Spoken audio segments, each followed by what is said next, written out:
Okay, I'm going to walk you through the steps of doing a focused echo exam, and there's a couple of different views that you do as part of the focused echo exam. I'm going to concentrate first on the parasternal long axis, and then we'll walk you through the apical four-chamber view as well.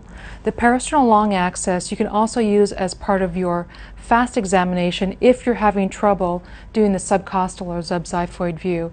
The parasternal long axis is a great alternative to get an overall estimation of function of the left ventricle as part of the fast exam, and also evaluate for pericardial effusion.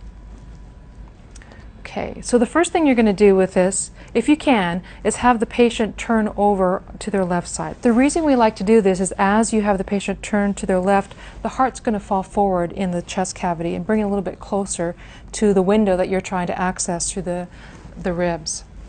So in this case, if we're doing a cardiac examination with a cardiac exam type, we want the orientation marker facing up to the patient's right shoulder. So once we have the orientation figured out, we're going to put a little bit of gel on the transducer. And we're going to find where the sternum is.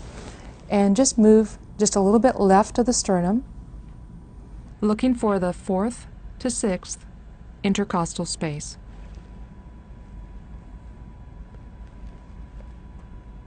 And that should put you at least in the ballpark area for where you're going to find the parasternal long axis view of the heart.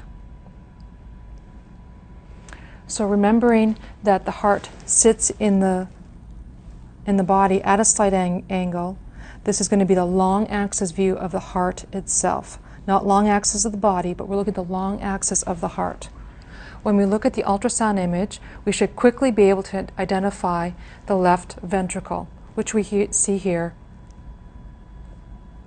And what we're evaluating for is the squeeze of this left ventricle.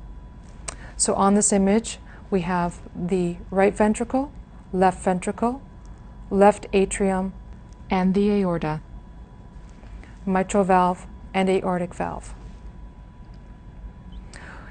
Typically, we're doing this examination to evaluate for pericardial effusion. So we want to identify the pericardium. This is going to be this bright white line around the heart. What's important in this view is that you have it deep enough so that you can identify where the descending aorta is. The descending aorta is going to appear posterior to the left atrium, and we're going to see it as a round circle.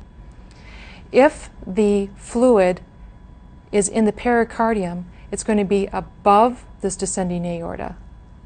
If it's a pleural effusion, it's going to be behind the descending aorta. So this is a very important landmark that you need to identify so you can clearly establish where the fluid is present.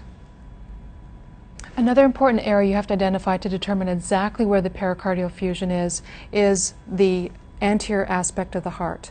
You have to be careful when you evaluate this area because there could be a fat pad in this area that appears hypoechoic. So for it to be a true pericardial effusion, we want to see the fluid wrapping all the way around the heart to the posterior aspect.